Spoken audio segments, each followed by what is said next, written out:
Bonjour, c'est Ursule encore. On est le 14 juillet 2025. Alors, je viens sonner la trompette aujourd'hui encore et je viens proclamer le retour de notre Seigneur Jésus-Christ. Amen. Et soyons tous bénis, n'est-ce pas, en ce jour. Et je viens, n'est-ce pas, partager la parole du Seigneur pour nous. C'est que tu es le projet de Dieu. Amen. Tu es le projet de Dieu. Alors souvent, on le sait, comme un peu dans nos pensées, mais quand vient le pratico-pratique, est-ce que nous sommes en train de nous comporter comme si on était effectivement le projet du Seigneur? Le texte que nous avons se trouve dans AG 1, le verset 3. Amen. Et voilà ce que le Seigneur dit dans sa parole. AG 1, le verset 3. Il dit: Or, la parole du Seigneur arriva par l'intermédiaire d'Agé, le prophète. Est-ce le moment pour vous d'habiter vos maisons lambrissées, alors que cette maison-ci est en ruine? Et maintenant, ainsi parle le Seigneur de l'univers. Et réfléchissez bien à quoi vous êtes arrivés. Vous avez semé beaucoup, mais peu récolté. Vous mangez, mais sans vous rassasier. Vous buvez, mais sans être gai. Vous vous habillez, mais sans vous réchauffer. Et le gain du salarié va dans une bourse trouée. Ainsi parle le Seigneur de l'univers, réfléchissez bien à quoi vous êtes arrivés. Montez à la montagne, rapportez du bois et rebâtissez ma maison. J'y trouverai plaisir et je manifesterai ma gloire, dit le Seigneur. Vous attendiez beaucoup et maigre fut la récolte. Quand vous l'avez rentré chez vous, j'ai soufflé dessus. Pourquoi donc? Oracle du Seigneur de l'univers, à cause de ma maison qui est en ruine, alors que chacun de vous s'affaire auprès de sa propre maison. Amen. Chacun s'affaire auprès de sa propre maison, et ma maison à moi est en ruine, dit l'Éternel. Alors, on pourrait s'arrêter pour dire, mais de quelle maison Dieu parle? Parce que, exemple, on est membre d'une église, alors on soutient les projets missionnaires, on donne nos dîmes, nos offrandes, c'est-à-dire tout ce qu'il y a comme projet concernant l'église, on est là-dedans. Alors, de quoi est-ce que le Seigneur parle quand il dit que sa maison est en ruine et puis les nôtres sont bâtis? Amen. Alors, si on se tournait vers, n'est-ce pas, le Nouveau Testament, Dieu, n'est-ce pas, nous a, depuis que le Seigneur Jésus-Christ est venu, nous a apporté plus de clarté. Avant, n'est-ce pas, il a dit à la femme samaritaine, il fallait aller à cette... La femme samaritaine lui dit, mais il faut aller à cette montagne. Avant, il fallait aller à Jérusalem pour adorer Dieu. Et puis, il faudrait aussi aller dans un bâtiment en particulier, appelé église, pour dire on adore Dieu. Mais le Seigneur nous a appris que on est appelé à adorer Dieu en esprit et en vérité. Ça, c'est l'adoration que Dieu demande. Et l'autre élément, n'est-ce pas, que le Seigneur nous a apporté, n'est-ce pas, c'est que tu es le temple du Saint-Esprit. Toi, toute ta personne, tu es le temple du Saint-Esprit. Tu es la maison de Dieu. Donc, à partir de là, n'est-ce pas, il faudrait s'arrêter pour dire, Seigneur, de quelle maison parles-tu?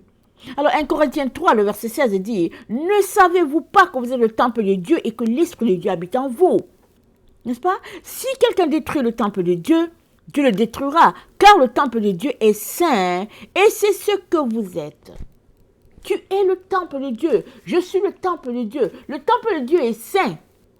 Et tu es la maison de Dieu. Maintenant, es-tu en train de bâtir la maison de Dieu? Alors, à partir de ce moment-là, on voit qu'il faudrait quitter le bâtiment physique. Il faudrait quitter le bâtiment en briques et tout, et maintenant se concentrer sur le bâtiment spirituel qui est le corps de Christ, n'est-ce pas? Jésus-Christ est la tête, n'est-ce pas? Et puis, le corps, n'est-ce pas? L'église de Jésus-Christ, c'est la maison de Dieu. Tu fais partie de la maison de Dieu, tu es une partie de la maison de Dieu, si bien que chaque maison de Dieu, une fois rassemblée, forme le temple de Dieu, et puis Dieu dit de bâtir sa maison. Alors, comme tu n'as pas accès à tous les autres temples de Dieu, Alors, Dieu te dit, concentre-toi à bâtir le temple que tu es. Que chaque personne se concentre à bâtir le temple qu'il est. Alors, quand chaque temple sera bâti dans son secteur, alors la maison de Dieu sera totalement bâtie. Amen, c'est ce que Dieu est en train de nous dire. Alors, en d'autres mots, qu'est-ce que Dieu est en train de dire? Amen, qu'est-ce que Dieu est en train de dire? Bâtir la maison de Dieu, n'est-ce pas, c'est se concentrer sur le projet de Dieu. Mais où est le projet de Dieu? Est-ce qu'il nous l'a donné, son projet? Amen. Comment sera-tu le projet de Dieu? Alors, en commençant, tu es le projet de Dieu. Tout entier, tu es le projet de Dieu.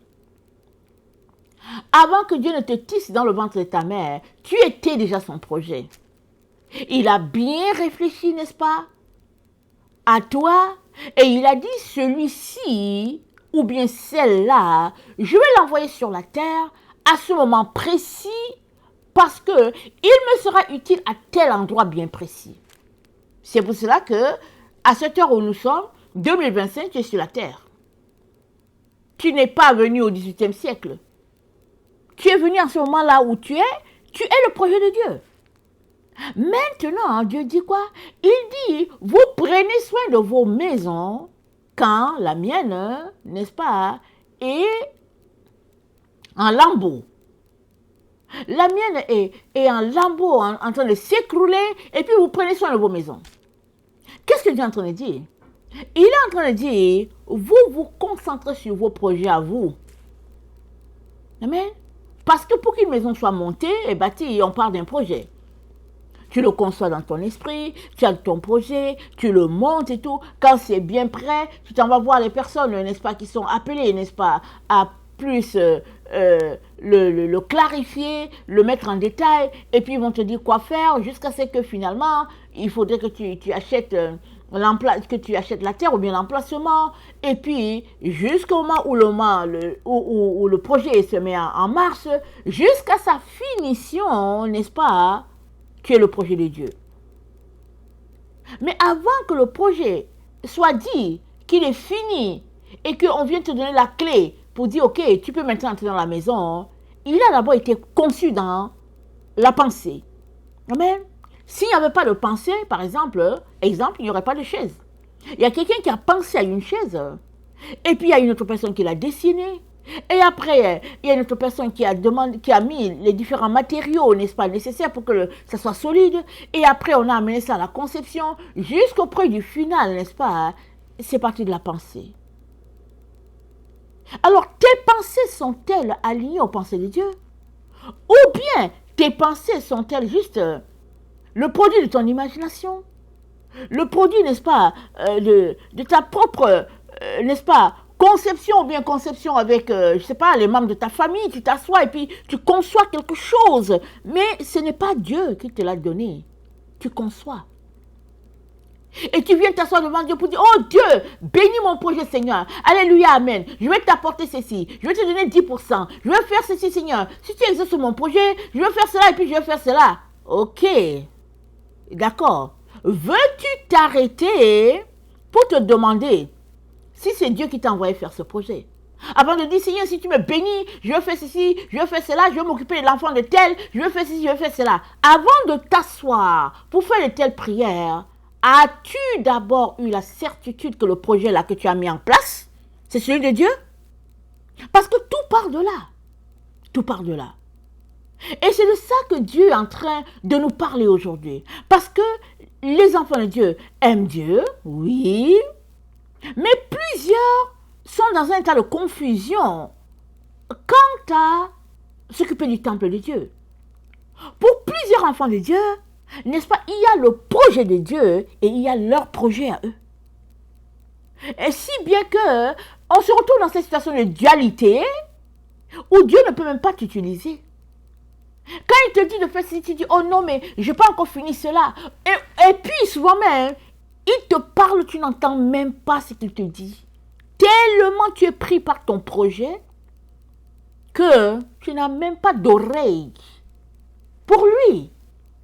Tu es tellement pris par ton projet que tu donnerais n'importe quoi, tu ferais des courbettes, tu irais pour te compromettre à tous les niveaux parce que tu veux que ton projet se réalise, un projet de grandeur, et puis un projet, n'est-ce pas, en tout cas tel que tu l'as conçu, et puis, waouh, voici mon projet. Mais Dieu dit, avant de t'asseoir, penser à un projet quelconque, n'est-ce pas? Sache que toi-même, là, tu es son projet. Et vu que tu es son projet, mais c'est à toi de venir tous les jours t'asseoir devant lui pour bâtir ta relation avec lui. Alors, s'il a un projet physique à réaliser sur la terre, il te dira que j'aimerais que tu ailles faire ce projet-là pour moi. Mais avant qu'il te dise, j'aimerais que tu ailles faire ce projet pour moi, il a besoin de t'éduquer, de t'instruire, n'est-ce pas? Comme un père, une mère éduquerait ses enfants. Tu n'es pas là en train d'éduquer ton enfant qui a 8 ans et puis tu commences déjà à lui parler d'un projet quand il aura 25 ans. C'est pas possible. À 8 ans, l'enfant, n'est-ce pas, réfléchit comme un enfant de 8 ans. Et à 8 ans, tu es en train de le bâtir. Tu es en train de mettre les différents éléments de la vie qui vont faire que, n'est-ce pas, arriver à ce projet quand il aura 25 ans, il soit solide, capable de réaliser ce plan-là que tu as pour lui. Amen. Et qu'est-ce que Dieu nous dit, n'est-ce pas, dans Josué 1? Dans Josué 1, ça c'est carrément dans l'Ancien Testament. Josué, c'est celui qui a pris la relève quand Moïse est mort. Alors, dans Josué 1, le verset 8, Dieu dit que ce livre de la loi ne s'éloigne point de ta bouche. Médite-le jour et nuit pour agir fidèlement selon ce qui est écrit, car c'est alors que tu auras du succès dans tes entreprises, c'est alors que tu réussiras. Alors, si Dieu a un projet pour toi, n'est-ce pas, il va te le communiquer dans le temps que tu es avec lui. Pendant que tu marches avec lui, il va t'appeler pour te dire, viens. Comme Moïse, c'était lui qui a fait sortir le peuple, n'est-ce pas, du pays d'Égypte. Alors Dieu a dit à Moïse, vas-y voir Pharaon. Et puis dit à Pharaon, laisse aller mon peuple. C'est ce que Moïse a fait avec son frère Aaron. Vint un jour où Moïse est parti, Moïse est mort. Et le peuple était en train de pleurer. Il était toujours en train de pleurer. Et puis un jour, Dieu vient voir Josué pour lui dire, Josué, fils de Nun, Moïse est mort. Excusez-moi, ça fait longtemps que Moïse est mort. Qu'est-ce que tu attends? Lève-toi et conduis le peuple. Fais-le entrer dans la terre promise. Est-ce que Josué avait un jour pensé que c'était lui? On ne sait pas. Il y avait certainement des personnes plus âgées que Josué. Il y avait aussi Caleb qui est là. Mais c'est à Josué, n'est-ce pas, que Dieu vient et dit, Josué, fils de Nun, lève-toi. Arrête de pleurer là. Il n'y a pas quelqu'un. Il n'y a pas quelqu'un d'autre qui va conduire le peuple. C'est toi que je vois. Lève-toi, fais entrer le peuple. Mais si on prend la vie de Josué, Dieu a eu le temps de le former pendant qu'il était avec Moïse. La preuve même est que quand Moïse est allé sur la montagne, Moïse est parti avec Josué. Pendant 40 jours, Moïse était dans la présence de Dieu. Josué était quelque part au niveau de la montagne. Il était aussi là, il attendait patiemment pendant 40 jours aussi. Donc petit à petit, Dieu a eu le temps de le former. Mais la formation de Dieu n'a pas commencé pour Josué. Là, à la montagne avec Moïse, la formation de Dieu a commencé pour Josué quand Dieu l'a tissé dans le ventre de sa mère. Dieu savait que Moïse n'allait pas rentrer dans la terre promise. Dieu savait tout ça. Et il savait que Josué était celui qui allait prendre la relève. Il le savait. Josué était le projet de Dieu depuis le début. Si on prend juste son exemple, n'est-ce pas? Tu es le projet de Dieu. Il n'y a pas que Dieu a un projet en toi, et puis toi tu as aussi un projet. Et tu viens, tu dis, ok, je m'occupe du projet de Dieu, Et après, je vais m'occuper de mon projet. Non, ça n'existe pas. Tu n'es pas une dualité. Tu es une personne, n'est-ce pas, consacrée à Dieu à 100%. Tu es tout entier le projet de Dieu, du début à la fin, n'est-ce pas? Alors, il n'y a pas un projet qui est pour toi et puis l'autre qui est pour Dieu. Projet, c'est le projet de Dieu. Voilà pourquoi Dieu dit, vous vous occupez de vos projets. Vous consacrez des heures, du temps, des nuits blanches à faire avancer vos projets. Et mon projet à moi, qui est de bâtir ma maison, est en lambeaux.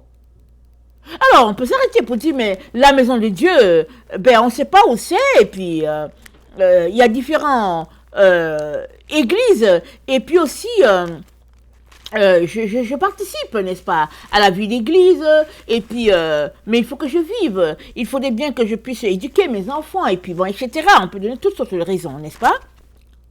Mais qu'est-ce que le Seigneur nous dit? Éphésiens 2, le verset 19. Ainsi, donc, vous n'êtes plus des étrangers, ni des gens du dehors, mais vous êtes concitoyens des saints, gens de la maison de Dieu. Vous avez été édifiés sur le fondement des apôtres et des prophètes, Jésus-Christ lui-même étant la pierre angulaire. En lui, tout l'édifice, bien coordonné, s'élève pour être un temple saint dans le Seigneur. En lui, vous êtes aussi édifiés pour être une habitation de Dieu en esprit. Tu es une habitation de Dieu. Si tu as donné ta vie à Jésus, c'est ce que tu es. Tu es le projet de Dieu tout entier. Maintenant, quel est le jour où tu vas te lever pour dire Seigneur, me voici. Quand tu auras les cheveux blancs, quand tu seras couché sur ton lit et puis qu'on te dira que il te reste quelques jours pour vivre et puis là tu vas dire Seigneur, Seigneur, viens à mon secours. Mais quel est le jour où tu vas t'arrêter pour dire Seigneur, pardonne-moi et compassion de moi. Réveille mon esprit, Seigneur. Je me suis égaré. J'ai marché dans l'égoïsme, pensant juste à mes intérêts à moi, mes intérêts égoïstes, centrés sur moi et moi seul. Mais tu es même de la famille de Dieu. Tu n'es pas venu sur la terre seul, là, t'es pas, je ne sais pas d'où tu es tombé. Mais non, tu es le projet de Dieu. Alors Dieu a mis en toi, n'est-ce pas, des dons pour que tu puisses réaliser ce qu'il a mis en toi. Amen. Alors si on regardait dans... Attendez. Exode 54. Attendez, je vais m'assurer. Exode 54.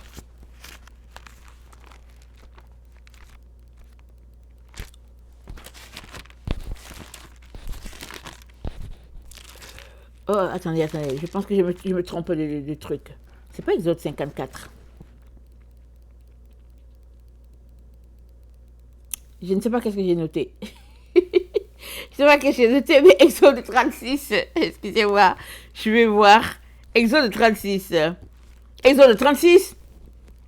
Amen. Le verset 1. Beth Salil.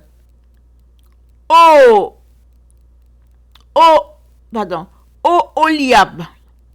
Et tous les hommes habiles en qui l'Éternel avait mis de la sagesse et de l'intelligence pour savoir et pour faire exécuter les ouvrages destinés au service du sanctuaire, selon tout ce que l'Éternel avait ordonné.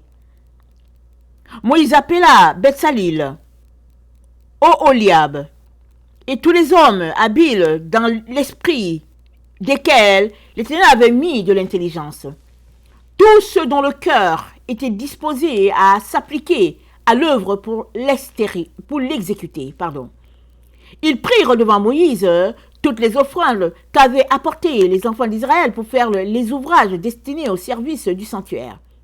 Chaque matin, on apportait encore à Moïse des offrandes volontaires. Alors, tous les hommes habiles, occupés à tous les travaux du sanctuaire, quittèrent chacun l'ouvrage qu'ils faisaient. Écoutons bien. Alors, tous les hommes habiles, occupés à tous les travaux du sanctuaire, quittèrent chacun l'ouvrage qu'ils faisaient. Ils tentaient de faire quelque chose. Mais ils ont quitté ça. Et ils vinrent, n'est-ce pas, dire à Moïse, le peuple apporte beaucoup plus qu'il ne faut pour exécuter les ouvrages que l'Éternel a ordonné de faire. Donc on voit ici des gens, n'est-ce pas, que Dieu a dotés d'un savoir pour faire, n'est-ce pas, l'œuvre. Mais le peuple était tellement dans l'engouement de faire la volonté de Dieu qu'ils en avaient apporté trop. Si bien que Moïse a dit arrêtez. Voilà, n'est-ce pas, comment un travail d'équipe se fait. Comment le peuple avait un seul cœur pour l'Éternel. Ils étaient une seule âme et puis ils bâtissaient la maison de Dieu qui est aussi leur maison. Amen. Leur propre maison parce que ils ont pris le projet de Dieu comme leur propre projet. Amen. C'est ça que Dieu attend de chacun d'entre nous. Prendre le projet de Dieu comme Dieu l'a conçu, c'est-à-dire, c'est aussi ton projet, puisque tu fais partie de la maison de Dieu. Et dans, attendez, on va retourner à notre texte de AG 1. Dans AG 1, le verset 12, c'est dit Zorobabel, fils de Sheltiel, Josué, fils de Josadak, le souverain sacrificateur, et tout le reste du peuple entendirent la voix de l'Éternel, leur Dieu, et les paroles d'Agé, le prophète, selon la mission que lui avait donnée l'Éternel, leur Dieu. Et le peuple fut saisi de crainte devant l'Éternel. Le peuple fut saisi de crainte devant l'Éternel. Et c'est dit quoi? C'est dit, l'Éternel réveilla l'esprit de Zorobabel, fils de Sheltiel, gouverneur de Juda, et l'esprit de Josué, fils de Josadak, le souverain sacrificateur, et l'esprit de tout le reste du peuple. Dieu lui-même a réveillé l'esprit du peuple. Dieu réveille l'esprit de Zorobabel, l'esprit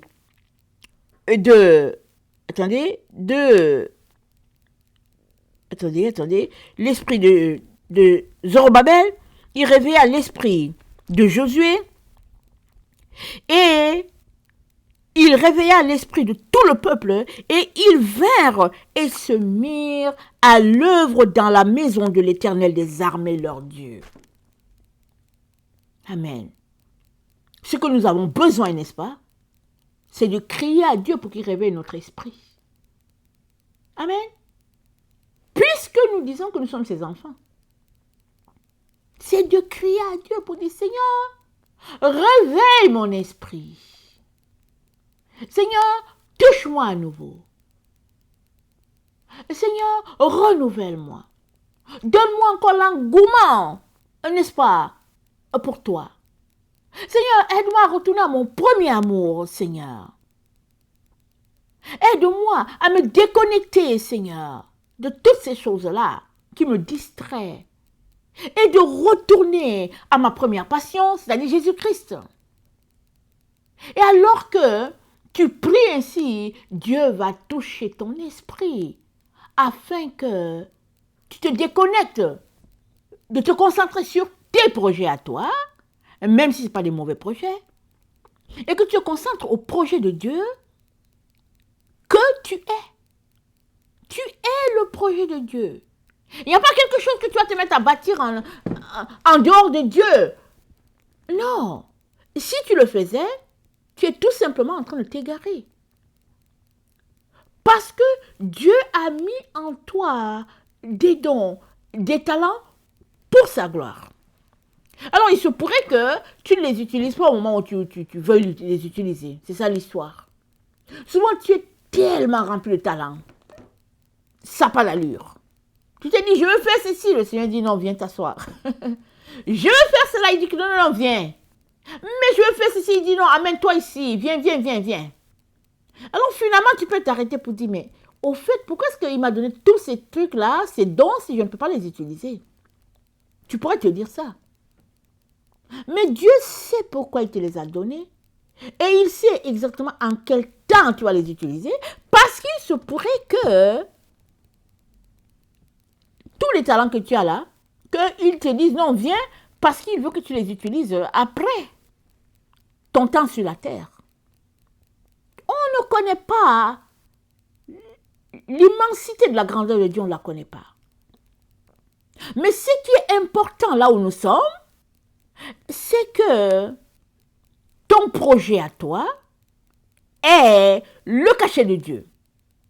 C'est qu'il faudrait que tu sois en train de faire ce que Dieu t'a appelé à faire. Là où nous sommes. Parce que c'est Dieu qui est le maître des temps et des circonstances. Alors si tu mets le projet de Dieu de côté, en disant, ok, je vais d'abord travailler sur mon projet parce que bientôt j'aurai 50 ans et puis j'aurai les cheveux blancs, je vais d'abord faire mon projet et après, quand je serai à l'âge de la retraite, je vais m'occuper du projet de Dieu. Tu ne sais pas si tu vas arriver à l'âge de la retraite. Qu'est-ce que tu en sais? Tu ne sais rien. Tu ne sais pas ce qui arrivera demain pour toi. Aujourd'hui, tu es là.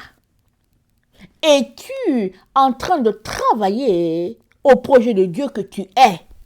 Amen. Et tu es en parfaite harmonie avec lui, dans sa pensée, dans ce qu'il est en train de faire.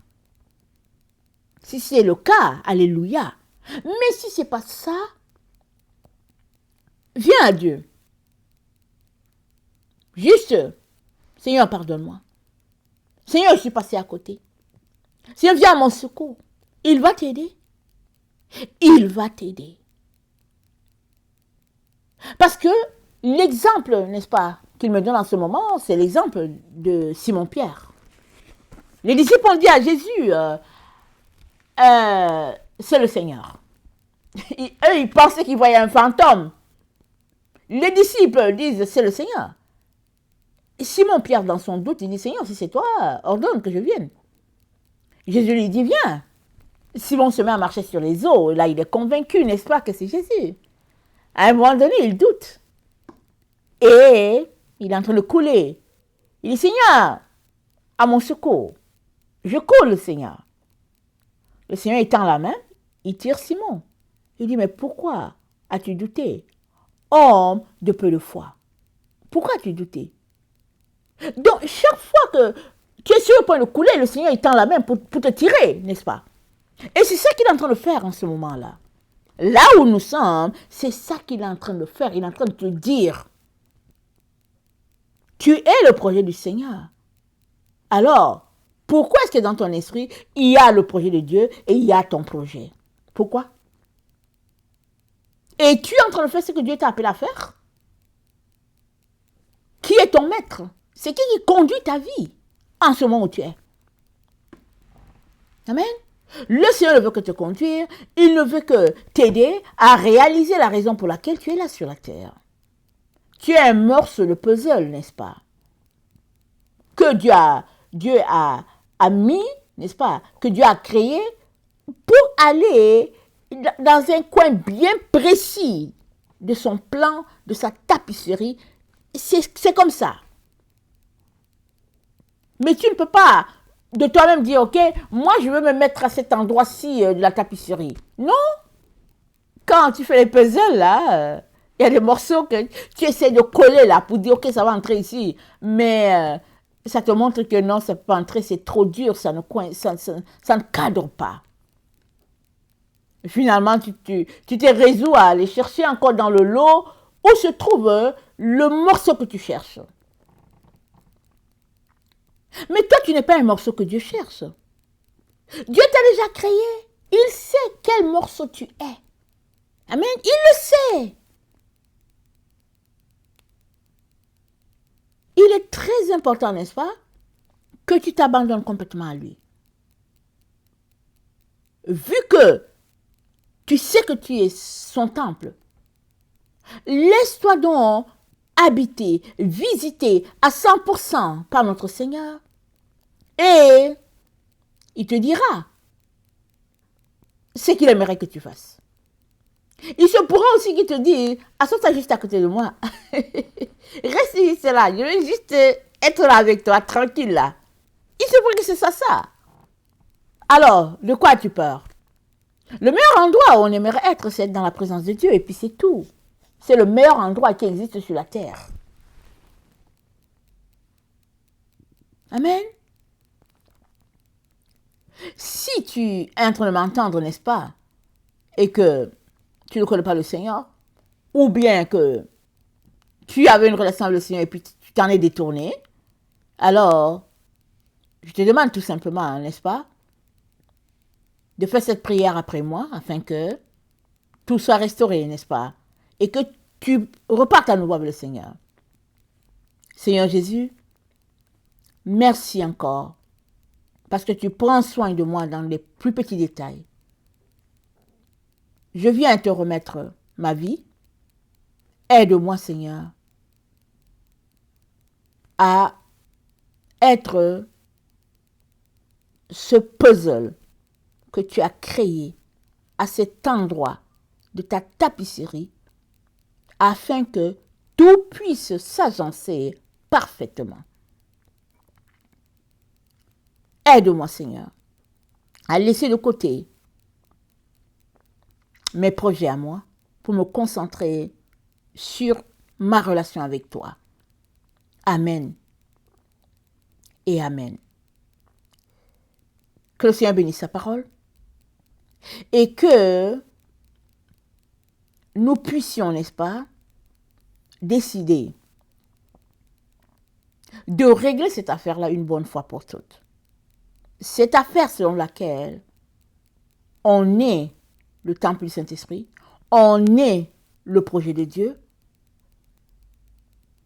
il n'y a pas un autre projet qu'on devrait avoir hormis le projet de Dieu. Non, il y a un seul projet et c'est tout. Et c'est tout. Dieu étant le guide, il te dira. S'il a un projet concret pour toi sur cette terre, il te dira quand le faire et puis comment le faire. Comme on l'a lu, n'est-ce pas, dans Agé et puis dans Exode. Que le Seigneur bénisse sa parole. Amen et Alléluia.